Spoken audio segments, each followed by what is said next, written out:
Okay, it's up. I'm up. It's 7 a.m. I got a full day tour of Jeju today. Just gotta walk down. The pickup is at a hotel kind of along the beach here. Just gonna make sure I close the door here. I feel terrible if I didn't. There we go. Okay. So yeah, it's a half-hour walk down to the hotel, and then with the pickup spots, you never know because they're always kind of like kind of finicky about where you go, trying to figure it out precisely. So, anyways, hiking down to the hotel pickup, and then I should learn a lot about Jeju today.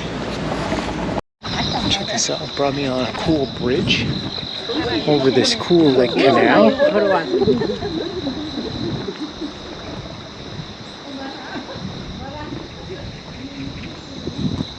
That's cool. That's so beautiful. Oh my gosh, there's like a little pagoda action over there. Pretty beautiful. I don't know what I think about this hat. It's so silly. It's going to be in every vlog for the next 2 weeks.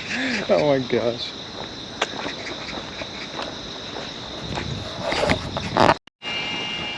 Wow, check out this pier action. Beautiful. So beautiful. We got a padded running track by the ocean. That's sick. Pretty nice. Alright, here's the pickup point. So now I'm just gonna chill out, I guess, for like 20 minutes. So beautiful. Another airplane. Look at that. This is crazy. So there's a ton of air traffic here at Jeju. You can like see the planes all lined up. So there's 1, 2, 3 planes. Insane amount of air traffic. Like, it's unbelievable.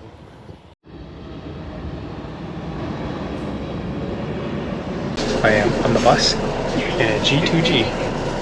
GTG. I'm excited to learn about Jeju. Alright, stop number 1. Now, Hollism? I don't know, hold on, let's see if I can see a sign here. Yeah, Mount Hollism. Okay, so we got a lot of history about Jeju on the way here. Oh my gosh, look how beautiful that is. So Jeju was formed by a giant volcano, which then split into other volcanoes, creating all these hills and mountains across it. And then it has a rough history. So first off, it's just hard to live here in the first place. And then it was conquered by the Mongols, who were kind of killing everybody. And then it was conquered by the Japanese. And then it went back to Korea. But it's just hard to live here because it's so remote. So we're gonna go watch a documentary about the history of presumably Holliston National Park, and then we get a little bit of free time.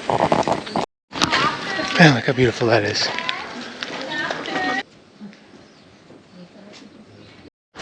Okay, we got like 20 minutes of free time here. I want to walk on these trails and just go look at it. That's what I want to do. Look at all the volcanic rock just everywhere. I guess that's what they built their homes out of. So cool. I'm gonna go this way. Look at that, look how cool it looks.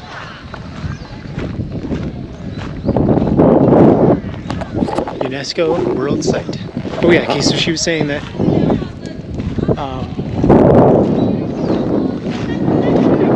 Jeju has 2 nicknames. One means like like wind, rock, and women.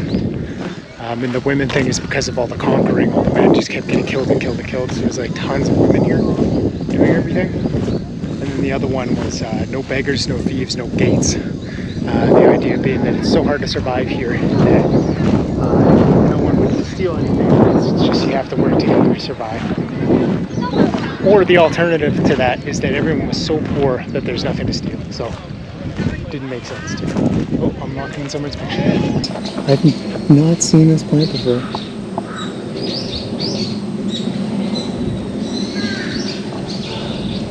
This is so beautiful, but after seeing so many snakes at the first place, I'm like, it's probably full of snakes.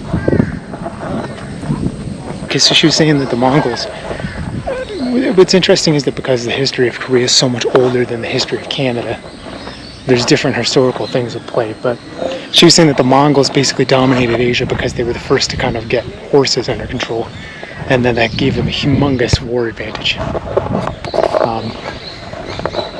So yeah, they came down and then they conquered Jeju, and they set these quotas for production. So Jeju produced horses and fish. They had a bunch of fishing, and then they had a bunch of tangerines.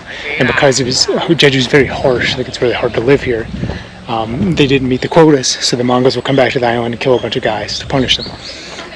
And so that's why there's so many women here. But she was talking about how the fishing is kind of done like via free diving. So they would like go out and essentially just free dive out into the ocean and like catch as much fish by hand as they could. Just super metal. Oh, snakes. Lots of cool bugs too. What's funny is they showed us this informational video with like various different bugs, and they showed these two kind of like hammerhead beetle things, and they were fighting, and the one just picks up the other one and throws it off of a branch, and they showed that thing like a million times of that one beetle just getting like yeeted. Oh, this is cool. Look at all these little stone guys. So cute.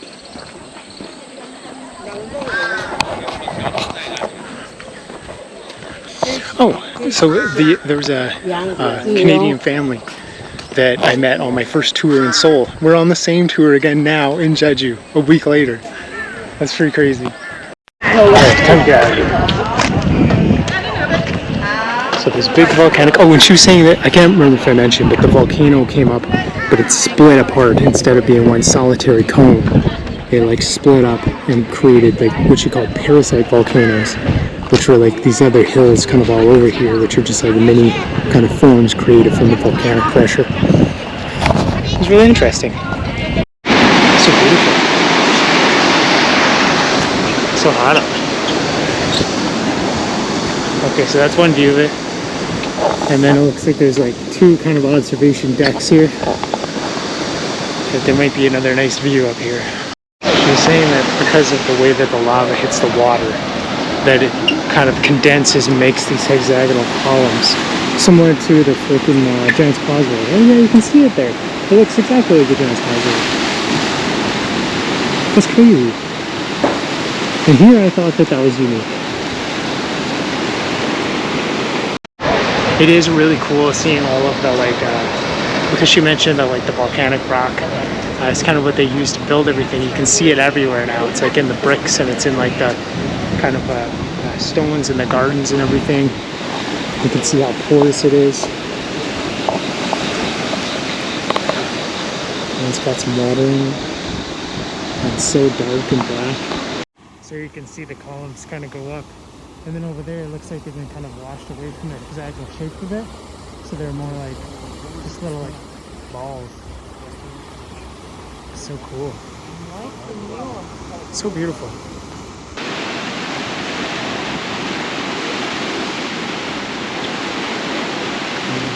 Look at the water right there. That's so mesmerizing.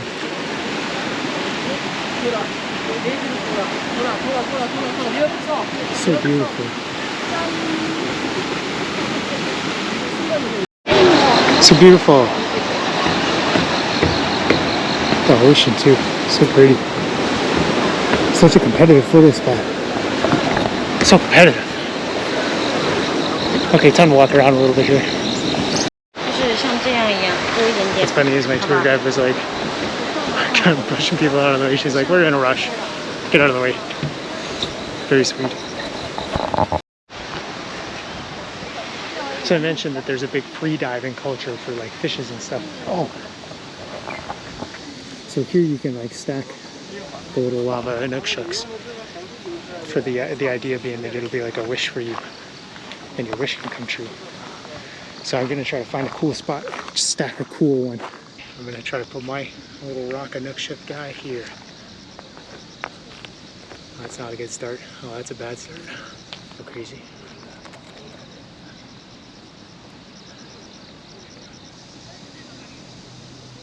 There we go.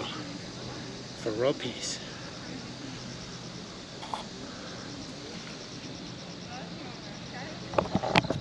That's pretty good. Man, my voice is probably getting so annoying on these vlogs. More than the new, I don't know. I definitely am realizing I have a weird kind of like naggy voice. I don't know. How many minutes are we? Nasally, I guess. Well, if we get world peace, you guys know who to thank because of my cool Inuk ship thing. Oh, look at all these palm trees. So palmy.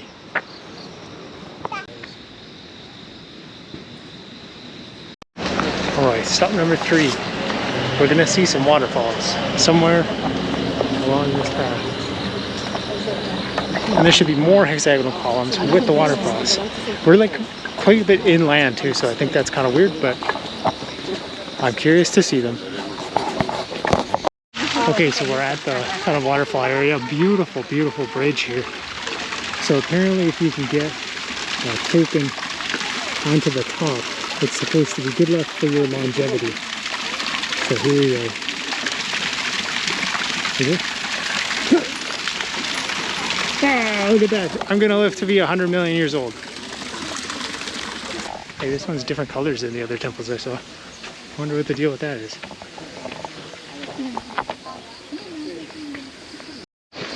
You can go upstairs in this one. That's crazy.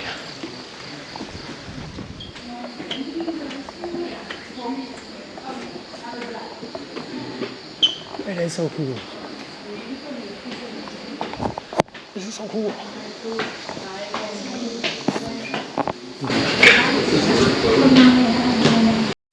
Oh, this is very cool. Okay, I got 5 more minutes. It looks like there's like a cool little walkway thing here through the woods. So I'm gonna go check that out. Gosh, look how beautiful that is. So cool. Right, here we are on this super huge steep bridge.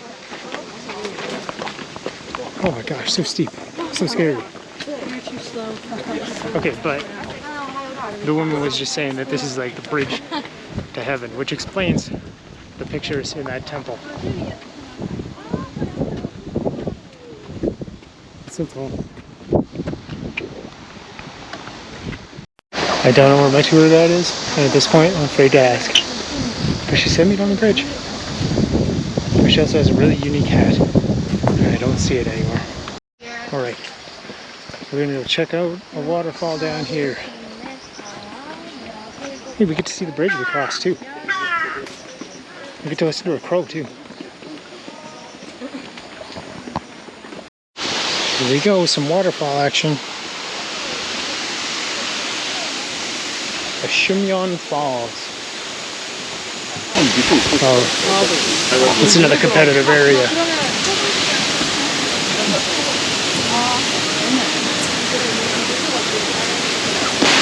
Check this out, look back everybody.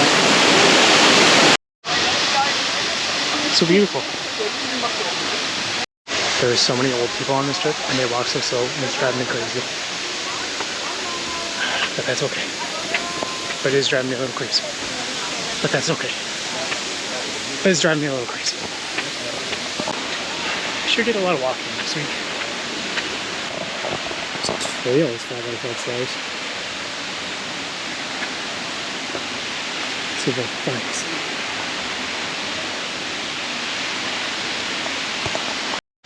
Okay, there's other people in my crew going this way, so I'm gonna go this way. I remembered what like 3 people look like, and I'm banking very heavily on that, but they know where to go.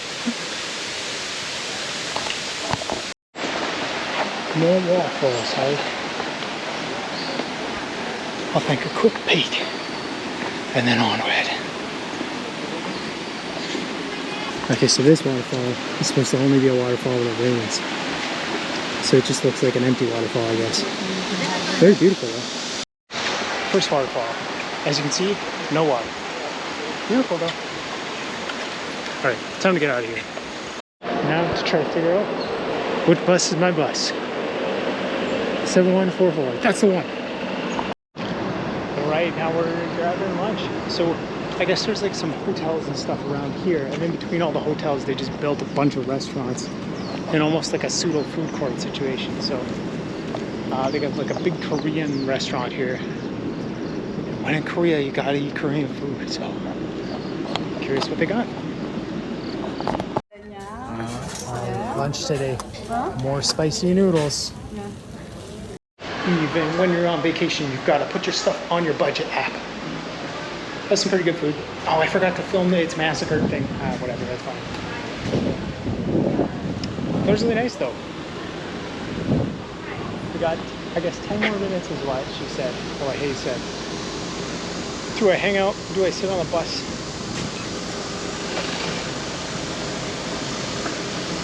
I don't know.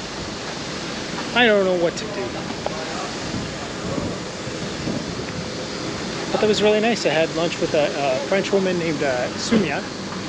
She's telling me all about France and her travels, and then a Russian man named Stepan was telling me all about Russia. And we kind of agreed with the Canada and Russia are very similar. But they were very fascinating to talk to. So I think we got 3 more places to go. And 3 or 4 hours to do it? 5 hours to do it. 4 hours to do it. Alright, next stop here. Sonbong Mountain. It's supposed to be a lava bubble. That's what she was saying. That it's kind of like a volcano, but the lava was too viscous, so it didn't crack the surface. It just created a giant land bubble. Here we go. Oh, there's a temple on the way too. The Eightfold Path.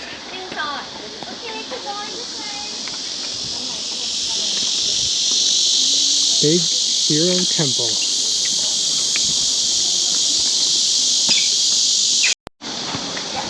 That's a giant golden Buddha. Okay, I'm gonna go walk around.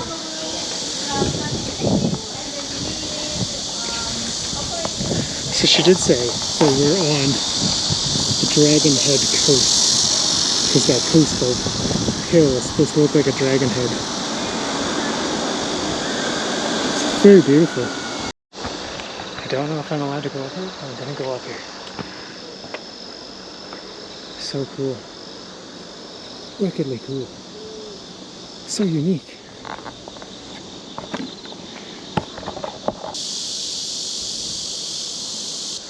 This is so beautiful.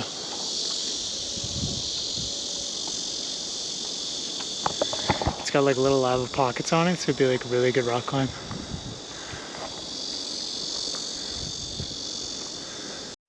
Those guys with the animal heads at Dongwasa were the Chinese zodiac guys. That makes a lot more sense.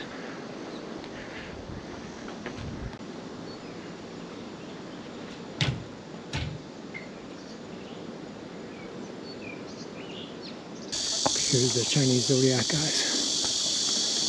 Pig. Looks like a dog. Chicken. A monkey. A dragon. A rabbit. So cool. Oh, here it is. Here's what I was talking about with the lava dome. See, usually it feels like that. But here it's so viscous and domed up. Well, well, well. If it isn't my mortal enemies. Stairs. Just kidding, it's actually the snakes.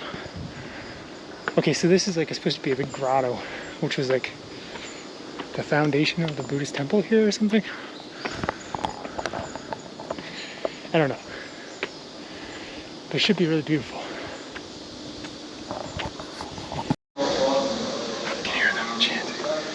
It sounds so beautiful. That was wicked beautiful. It's like a 100-foot kind of like dome on the side of the mountain. I don't think you can film up there. They had a lot of kind of no technology signs, so I'm assuming. And I'm trying to be respectful because I'm so nice. So yeah, time to slowly make the way back down. Oh shoot. Maybe time to quickly make the way back down. Thought I had more time. Well, this would be sick rock climbing.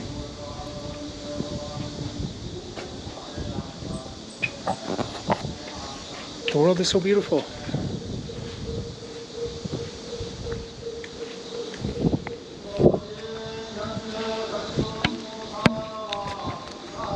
I am so sweaty.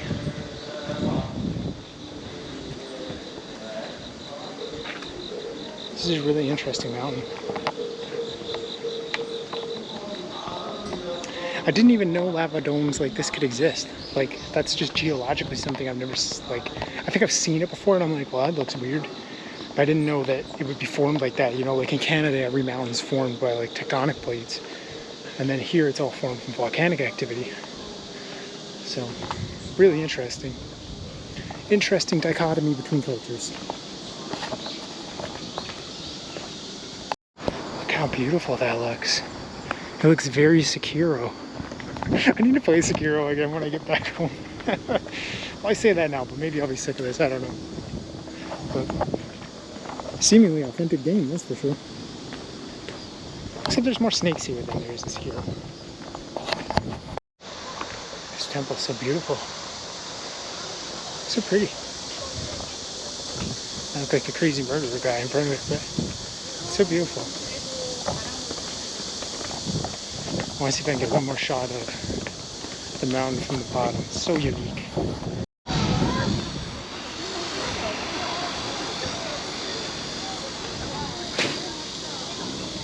So unique. I bet it would look amazing from like closer up. Just so sheer. So sheer at the bottom. Alright, time to get out of here.